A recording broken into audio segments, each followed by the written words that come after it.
For the first time ever, Western Massachusetts Regional Women's Correctional Center opened its doors to a television crew. This is our house. You're a visitor. Giving incredible access to this uniquely female space. Can you back up for me, please? That is home to some of America's most dangerous women. All I could see is my whole hand filled with blood. Girl got her ass beat. When someone swings first, win the fight. Charged with everything from drug trafficking, armed robbery, gang violence, and even murder.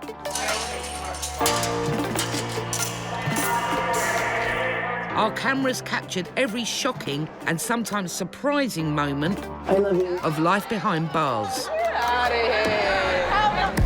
But jail life can be explosive, and every day can be a battle to stay safe. Do you feel like you're going to harm yourself?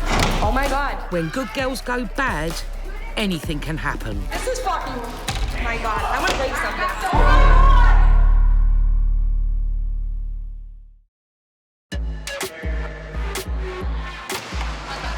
Victoria Diaz, known as Baby D, likes to throw her weight around in pre-trial pod 3A. I'm very loud, outspoken, very violent, yep, impulsive. There's reports of Victoria, Miss Diaz, doing some bullying, kind of pushing her weight around in the unit, which is typical for Victoria. If I don't like you, I'm rude as hell. She has already forced one inmate into protective custody, and tensions are rising with some of the new inmates who are challenging her authority. Because in the new girls, they don't know where to sit. They try to sit at your table and you have to tell them to get up. These new girls don't know where they're going. When we get a new shipment of zombies, for when they come in, we constantly have to tell them, like, and they need to settle down, sit down somewhere. When they come, they have to, like, to sit back and observe, like, see who's top dog here, see who's running things. We were laughing at you, not with you. Oh, here come the cutties. One of the new girls, Megan, really gets on Baby D's nerves. I can't with that girl.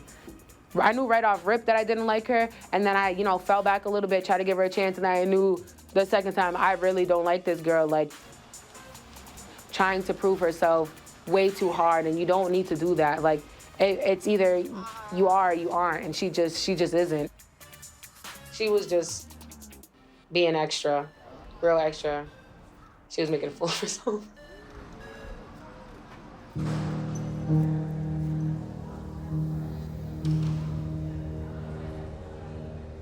Tensions are continuing to rise between Baby D's crew and a group of new inmates, including Megan. This is actually the second time I've been here. Last time I was here, I was only here for like a day and a half. Baby D doesn't like Megan, who she calls Cherry Face. I really don't like this girl. Like, she's just too much. Megan was roomed in a cell with Tiny, who is part of Baby D's crew. So then they put Tiny in the room, knowing damn well Tiny's a part of that. I don't know why administration would even do that. If you know no, this is what they know, because when they was at the desk, they were telling them to break up the cliques. They were like, you need to mix these rooms up and break up the cliques, or we're gonna have to start moving people. This strategy didn't end well. Tiny and Megan had a fight at night in their cell. Megan was sleeping, like she was sleeping in bed. Like she told me probably an hour before this happened that she was going to sleep. She literally pulled her out by her hair and Tiny got her ass beat for it. She was sleeping. I'm like, girl, I'm yelling at the door. I'm like, are you all right? She's like, yeah, I was sleeping. Megan and Tiny were put in segregation for the fight. I'm in segregation because some people don't respect their elders.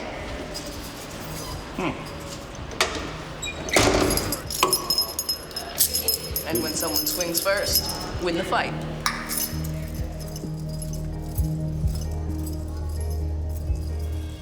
I was really mad about the fight with Tiny, about Cherry Face fighting Tiny. I was really upset about it, cause if I could get out my door, and if the other SEALs wasn't already in there, I probably would have jumped in the fight and beat up Cherry Face, but whatever.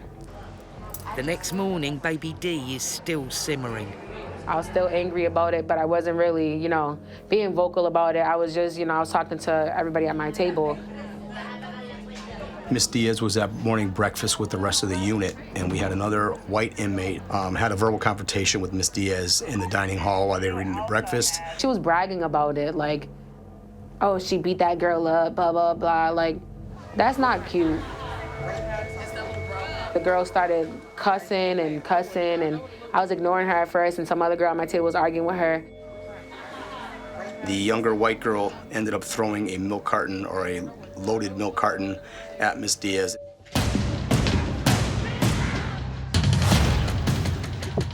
I blacked out.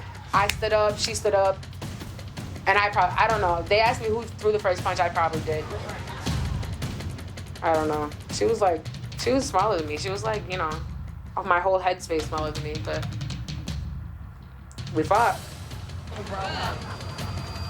Miss Diaz is a pretty large girl, and she seems to be carrying a lot of weight in the unit. Yeah, a fight did ensue, and it did look like that Miss Diaz kind of got the better of her.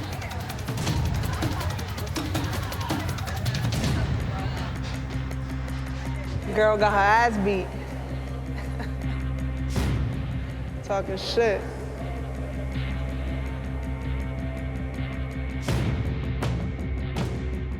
It doesn't really make much difference. The girl saved face, and maybe Miss Diaz maybe lost a little bit of face at the point because she didn't have somebody else protecting her or somebody else doing her dirty work for her. She had to do it herself.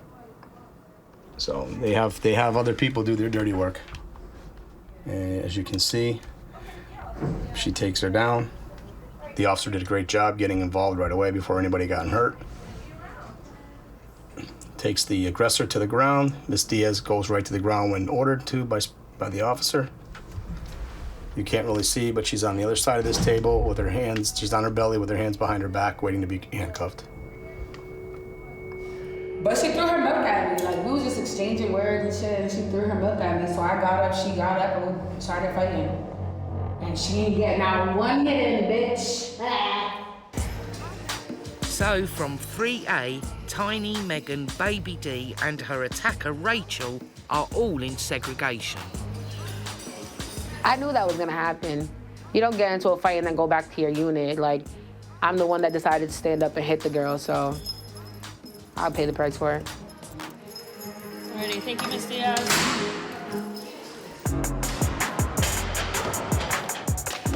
Here in pre-trial pod 3B, the inmates have been repeatedly breaking the rules, and Senior Officer Captain Pitts has come to read the Riot Act. They say lock in, you lock in. My job isn't here to counsel you. My job isn't here to be your friend. My job is to make sure that you are safe while you are in our custody. Your job is to self-reflect. Why am I here? And what poor choices did I make to get me here? Thinking that this is your house, because I'm gonna tell you right now, this is our house. You're a visitor. You are a visitor. You don't run anything here. We run it. This is it. This is your last shot. But right now you have 60 seconds to lock in. Let's go. Due to this bad behaviour, the inmates will remain on lockdown as a punishment. They'll have to stay in their cells for more than 22 hours a day until further notice. Yesterday, I guess they said that we locked in too slow. So now we're locked down again when we just came off a 4-day lock. It's just bullshit. I've never been to a jail in my life that locks us down over like petty shit. 24-year-old armed robber Franklin was transferred here a week ago from Wyatt Federal Prison in Rhode Island.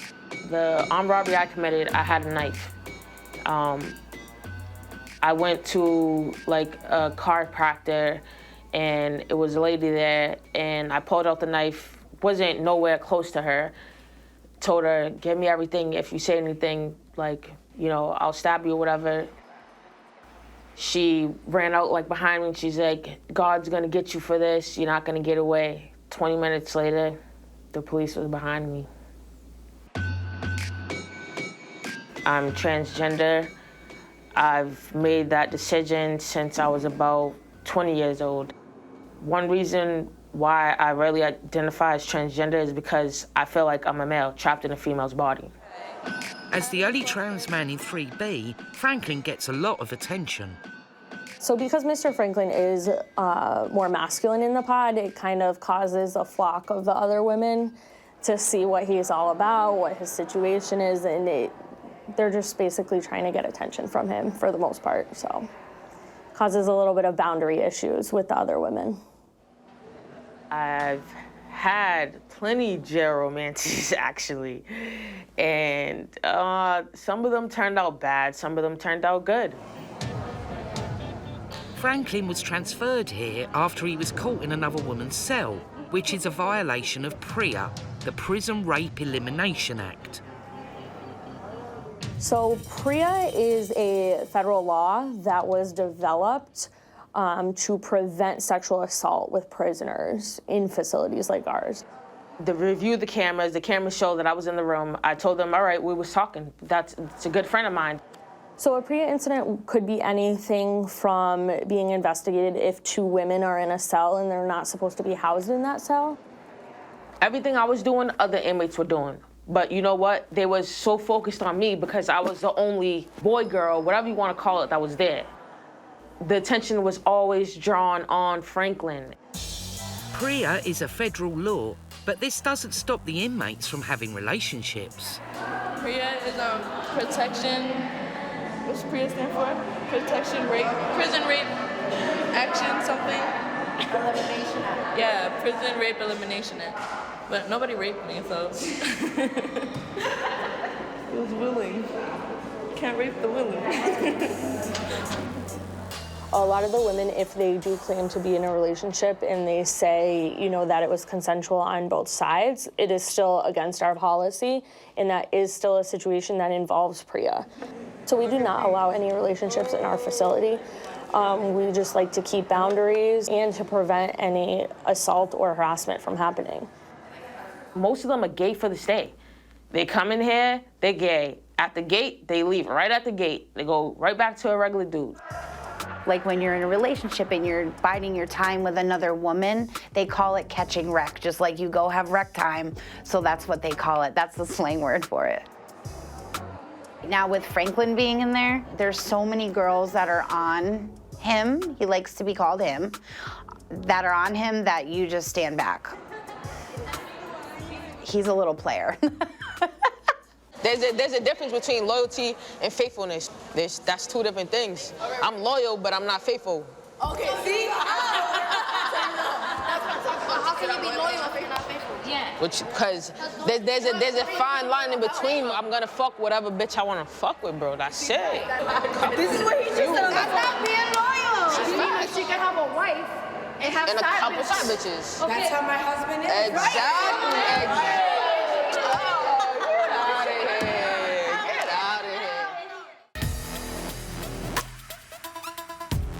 Relationships between the inmates are banned in the jail, but it seems you can't make laws about love.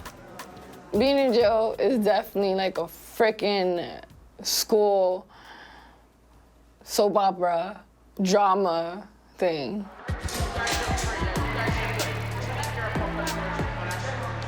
So in 3B, there's a few people that like me, but there's only a couple that was arguing back and forth over it. When Franklin first got into the pod, he was attracted to Jackie. Yo, Jackie. Baraka. And then her attitude is stank. She has a bad attitude. She always looks mad. She's just throwing shade at other people that Franklin is interested in. So I was getting to know Jackie, and you know, we was vibing with each other, everything was good, but like certain ways that she has too, like we used to always clash heads because like she's jealous, she doesn't like me talking to certain people, and it's like, you're not gonna tell me what I'm not gonna do. I'm gonna have to call this quits with this girl. She being crazy right now. Huh? Yo, you know like possessive people? Like I don't like that shit. Jackie, like, she gets mad about everything. She always wants to argue. Like, I'm not with all that shit. So that's why I kind of fell back from her. And then Franklin started gravitating towards India. Yo, you bugging. Nah, I'm on the low right now. I ain't trying to. I gotta chill. Melissa Rojas, now her nickname is India, Miss Rojas. It's hard to even find the words to explain her, to be honest with you. Everybody calls me India because they say I look like Pocahontas. She is quite the entertainer in the pod, to say the least. She likes to usually always be done up. Her hair is usually done. She won't come out of her room until it is done. Jailhouse curls. India is, she's chippery. She's a cutie, so she knows she looks good. She, you know, shakes her butt up the stairs, whips her hair. She's cute, she's attractive. All my friends describe me as crazy, out of control, she's stubborn, or like, they think I'm a bitch sometimes and I'm bougie. I'm not.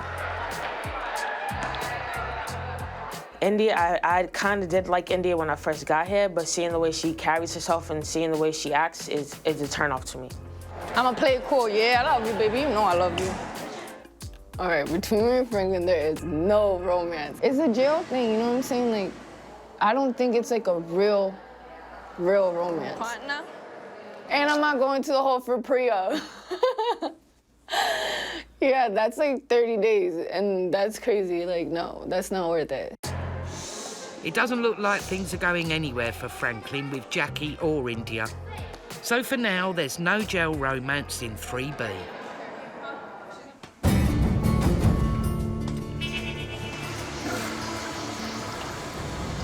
Heroin addict Vanessa is 8 months pregnant. She was devastated not to be able to go onto a drug treatment program after her most recent court appearance.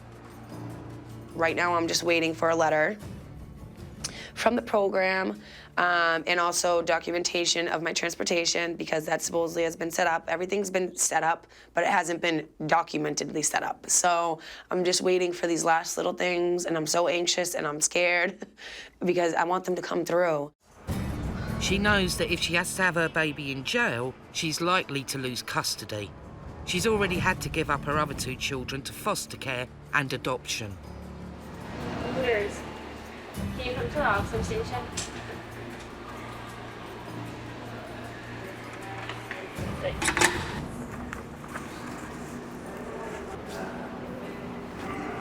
Hi, Vanessa. So, what did I do? Oh, what happened? Good news. The program sent over the verification letter.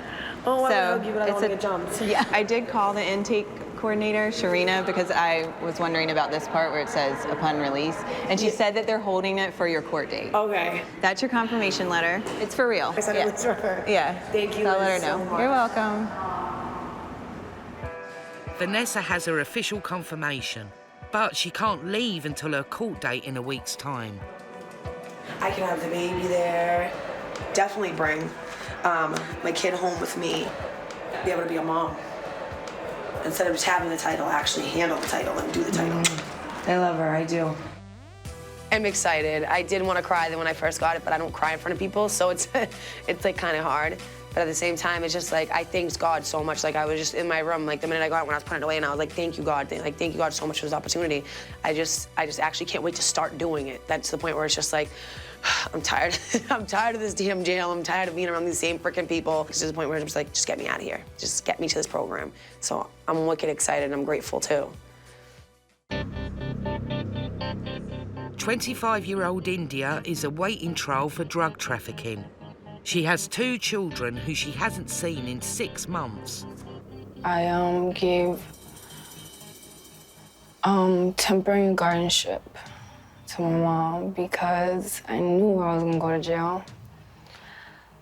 And it was a good thing I did, because they would have took my kids away, and I did not want to put them through that.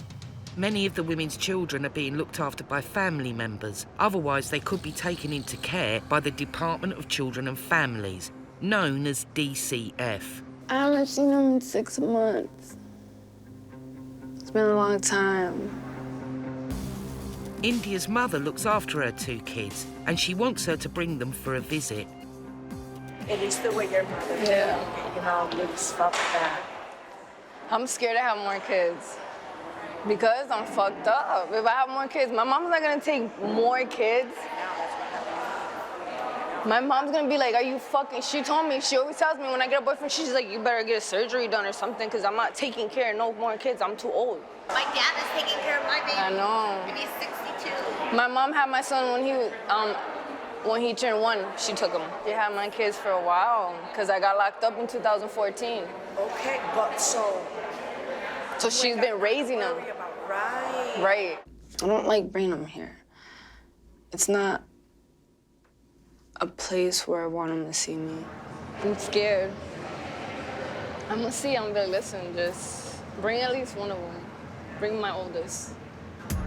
And India knows what it's like to visit a parent in jail. I think when I was like 6, my mom went to jail for trafficking. I didn't know what was gonna happen, where she was.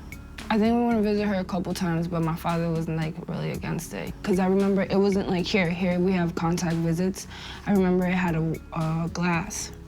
I try to tell myself I'm not, but I'm like my mother. I always I'm not gonna be like her when I grow up, or I'm gonna be different, but no, I'm definitely like my mother. I learned to accept it, yup, everything. Her mother has agreed to bring India's daughter to visit her in a week's time. I know it's gonna be very emotional. I'm gonna cry as soon as I see her. I'm not gonna be able to help it. I wanna cry now just thinking about it, oh my God. It makes me so happy. So yeah, it's gonna be a very emotional day for me. I'm excited though. Can't wait.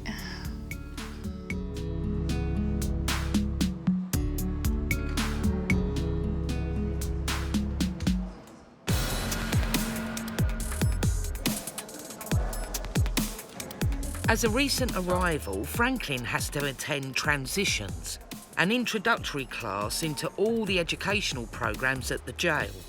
It's also the only place where pre-trial in orange and sentenced in green get to mix. Where do you want me to sit up? First time I saw Leslie was the first day I went to transition, and I was in the back of the class. So Leslie turned around and was like, yeah, Franklin, come sit right here. And it's like, damn, I'm like, wow. Good morning. Good morning. This is Transitions. Welcome to Transitions. Transition is a mandatory class. We was doing a sheet in our workbook, and then she slid it to me to copy. And after that, we didn't say anything.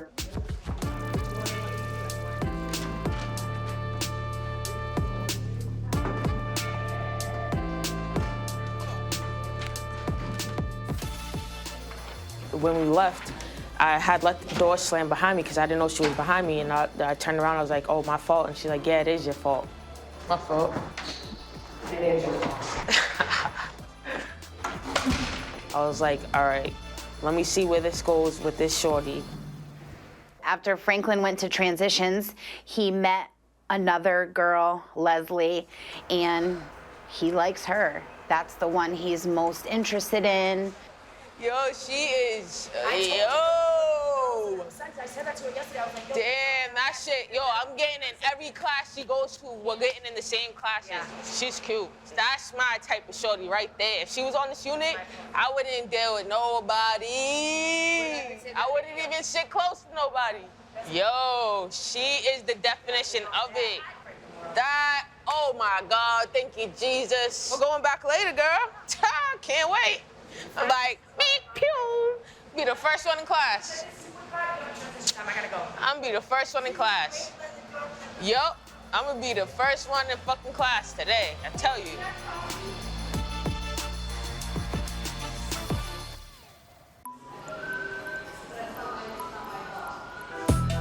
In segregation, Officer Zaluki is investigating Baby D for her role in the fight at breakfast. We're gonna do your investigation, okay? Victoria Diaz will have a lot to say, I'm sure, to incriminate the other one and not herself.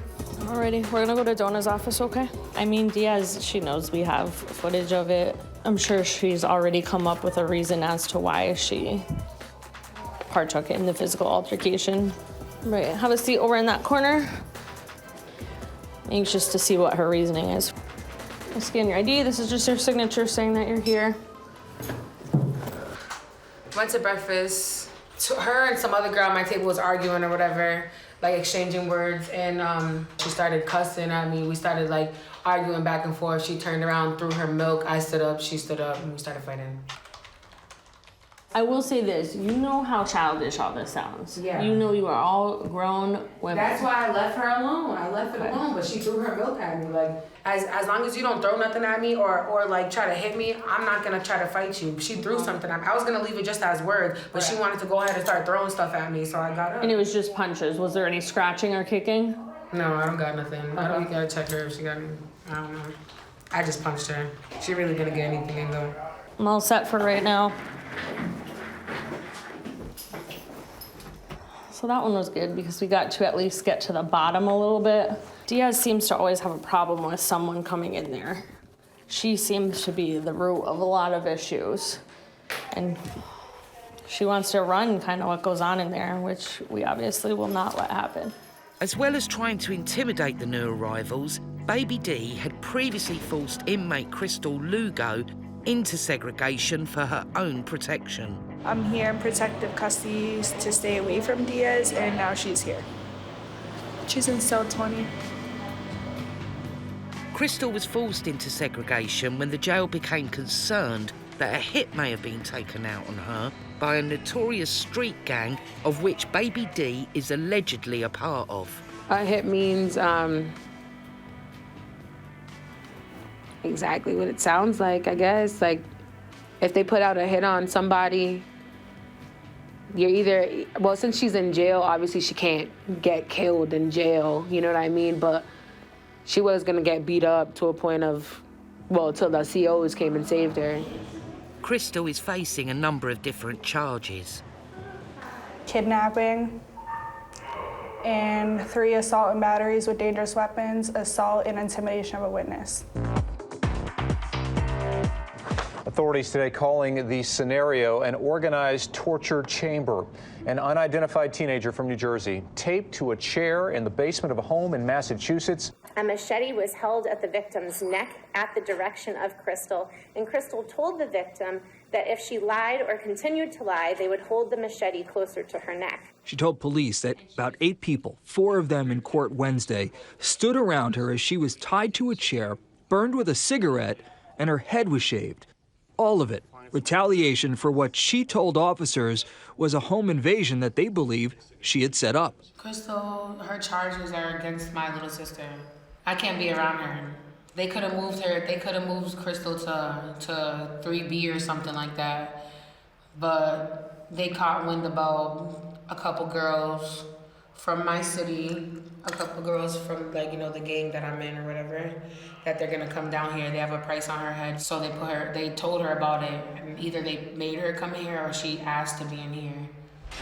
Baby D has told the jail that Crystal's alleged victim was her gang sister. She burnt cigarettes on her and cut her hair off because she thought my sister sent boys to her house and like set her up, but my sister was only 15, she didn't do that. It was her friend that did that. Her friend did it and her friend left her there. So since they couldn't get to my sister's friend, Crystal held my sister hostage and did all that crazy shit. The gang is the one who did the home invasion on us, but I don't know if Diaz has anything to do with it.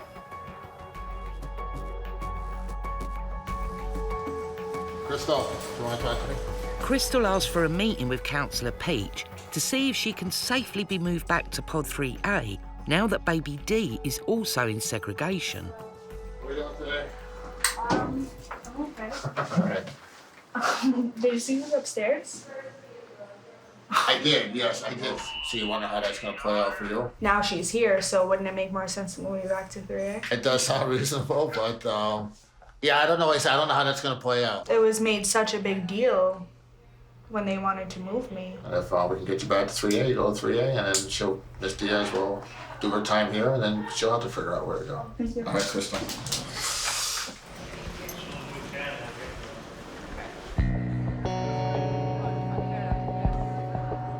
Leslie caught the eye of pre-trial inmate Franklin in a transitions class. She's housed in 2B, a pod for prisoners who have been found guilty and are serving their sentence. I'm Leslie Rivera, and I'm sentenced for assault and battery. She was found guilty of attacking her friend, who she believed had slept with her then boyfriend. I guess I beat her up pretty badly. When I fought her, I blacked out. I suffer from anger problems and PTSD, so when I blacked out, I happened to break her eye socket and break her nose. When I came out of my blackout stage, I felt like I heard a cat being run over. That's what it sounded like. And when I was coming out of it, all I could see is my whole hands and my whole shirt filled with blood. It was pretty bad. They wanted to sentence me to 2.5 years, and instead I copped out to 6 months with 2 years of probation. Leslie has been in 2B for nearly 3 weeks, but she's yet to find a roommate she gets on with. I personally don't like addicts because my biological mom was an addict, and 90% of this jail is addicts.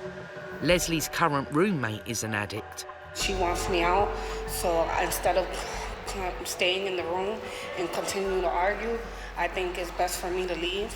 Let me figure it out. All right. So basically with Rivera, she seems not to get along with other inmates, so what I did was just move her from 22 to 19. There's a lot of stuff that goes into account when I'm doing this tier sheet, which is, enemies, relationships, PREA, that's, sexual misconduct stuff. And if they have admitted to trying to commit suicide in the last year, then they have to be in the lower tiers. So I have to look at all of that. So it's constant moving people, probably like 3-4 times a day, just to get everybody with the right roommate. My shit's on the right. I'll take this side. Got that stuff on the right. To avoid conflict, women get moved around the pod frequently, but Leslie has found it particularly difficult to settle. We got abandoned from my biological mom because she was addicted to crack. And so my whole life, I didn't like anybody that did crack. I didn't like anybody that was a drug addict because I see them as irresponsible people. Shoot, my kid's father, he passed away. He OD'd, 4 bags and a shot of fucking coke. And I'm supposed to be in a room with an addict that shoots coke and dope, and I'm supposed to feel bad and feel sympathy? No, I'm going through my own shit. I dealt with that life. She says, you don't choose to be an addict, you're actually an addict at birth. If that was true, I would be a crackhead. Why? Because my biological mom was a crackhead. She used crack the whole time she was pregnant by me. Am I a crackhead? No, I'm not a crackhead. Do I do crack? No, I don't do crack. Have I ever did crack? No, I don't do crack, and I will never do crack. So, no, we're not all addicts. She's an addict. You made your bed, now go fucking lie in it.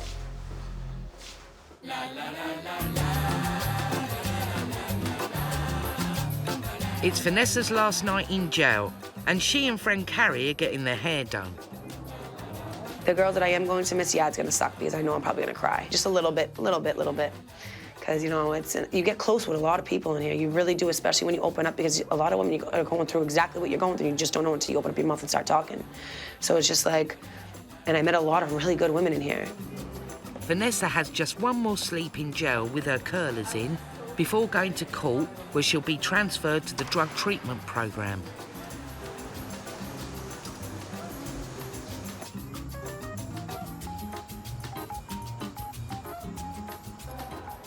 Next morning, she's saying her final goodbyes. All right, I love you. Give me a hug. I love you. I love you. Home. And remember, you got a week. A week. Right. Fuck these girls. Fuck this bullshit. You can handle it if I can handle it. I love you too. Make sure you call my mom, okay? I really hope this child changes her life for the better, because she's a great person with a great heart. People look at her and, look down on her because she is a mother and an addict, and you can only change for yourself. You can't want to get clean for anybody but yourself, and she wants it this time. So I really hope she gets her kids back. I hope this, she gets to keep this child, and I hope she just is happy. I want her to be happy. Yeah. Let's do this. Same bus, potty bus? Yep. With it. This is not just for me to get clean. This is like literally a whole brand new start for me. I want it like deep inside me. So I'm like, I just want a different life. Like, I'm so sick and tired of being sick and tired. No, I'm like beyond being sick and tired of being sick and tired. Like, I hate living the way that I was living. And like, I was looking for happiness in all the wrong places. A lot of the times when the women leave jail, they do relapse. I mean, some of them just that day. Unfortunately, the rate of relapse is very high, which in turn, causes a lot of overdoses. Because when they do leave the jail, their tolerance level has decreased because they've been incarcerated. So a lot of them will use the same amount as they were using before being arrested. And that's what a lot of time, unfortunately, causes a lot of overdose. Vanessa is being given another chance. It's now up to her whether she can change her life. Otherwise, her child could be taken away as she could find herself back in jail. 3B is in lockdown, but 25-year-old suspected drug trafficker India is expecting a visit from her mum and daughter. So far, there's no word as to whether they've arrived. Here, tell her I want to speak to her. In regards to what? Using a phone? Yes, I want to know where the fuck my visit is. Ross, thank you. I will find out if your visit's here. I thought because we were locked in that we had no visits. Like, the whole pod was like on lockdown, deadlock. Because if we're deadlocked, I'm gonna miss my freaking visit. Like, I've been here for 6 months. I haven't seen my kid in 6 months. No, it's only 8:11. She's dealing with her situation now. Visit's in at 9:30. So you should be all right. Still make the phone call, see what's going on. Luckily, Marner was there. She kind of got me to calm down. And it was pretty cool, she kind of did go out her way. I really do appreciate that. For her to ask the white shirt if I could call to see where my visit was. There's a phone in the multi. You can sneak Is there right into the multi. Yeah, is there out? Can you see if the line is open? Because then we can get out of your way. Come on. All right. Hi, this is Officer Martin at the Women's Jail. Hi, this is the officer here. I have a call from Eliza. Yes, are you accepting the call? Okay, hold on 1 second, please, and just speak English for me, please. Okay, thank you. Hold on 1 second. Hello? Okay. Hello? Hello? Where are you? They didn't let me go in. They didn't let you go in? They didn't let me go in because I was wearing joggers. What is I don't your have name? a Oh, jogger. joggers. How do people with leggings in there? And they let them in, but they let me in because I have jogger pants. If they're athletic wear, they won't allow you in, so, Joggers? I know, but she can't wear sweatpants. I haven't seen my kid in 6 months. I know.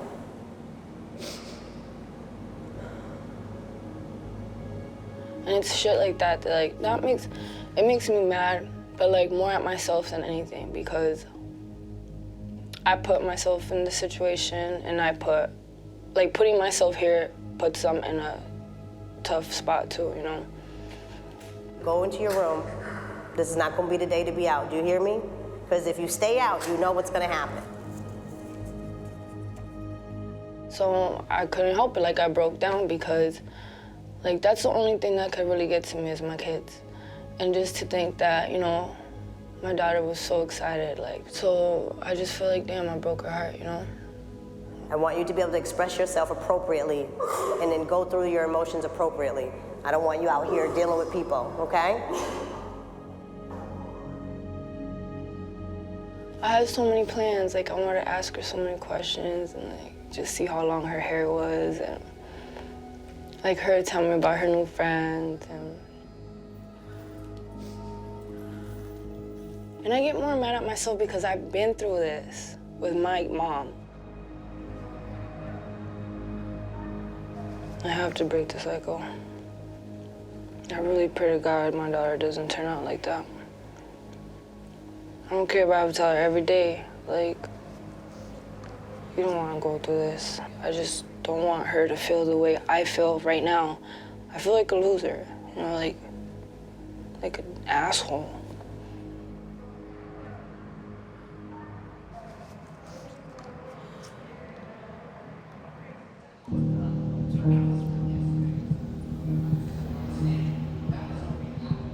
Crystal, Lugo and Baby D are still in segregation. Baby D is there for fighting, but Crystal is there for her own protection. Crystal wants to move back to Pod 3A now that her enemy, Baby D, is in seg. But the officers are still concerned that there's allegedly a hit out on her. We're concerned about somebody getting hurt or possibly somebody getting killed, you know. If she goes back to 3A, then that's more risk of, her getting touched. Then someone can come in and still touch her. She has to be in PC. The threat's pretty real. The victim in Crystal's case was Baby D's gang sister. She's disgusting. She's a disgusting person. As a matter of who gets her first. It was decided today, and I believe it came from administration, it probably came from the superintendent, Patty, to transfer Crystal out of the facility. Sometimes it's about precautions, sometimes it's just taking precautions just in anticipation of what might happen. Okay, Ms. Lugo, right now, you're gonna be transferred to another facility for your protection, all right? So when you get on the road, we'll let you know where you're going. Okay, but at this time, I'm not at liberty to tell you. You okay? Well, I think you kind of knew this was coming a little bit, though, no? All right, but it's for your safety. We're looking out for you. I feel so sick. We only have 2 pretrial units here, so there's only so much we can do to keep you safe. So the only way for you to go into general population is to remove you from the situation. You haven't done anything wrong here. I just feel so comfortable here. Yeah, but comfortable doesn't necessarily mean good. When you go there, do not share your charges and your personal information with people on the unit. Because then what's going to happen? You're going to be in the same predicament that you're in right now. The situation is what it is, okay? If the inmate knows they're being moved, they can make trouble, they barricade themselves in. So it's best just to kind of keep them at a surprise, and that's why it's always done at the last minute. It happens very, very quickly and very, very quietly. I don't know if they moved her so I can't see her, or if she left from court, or what. But I don't know. I'll find out though. Got it. Everybody talks. For Christ's sake, this is a woman's jail. The best thing that women do is gossip. I'm gonna know one day.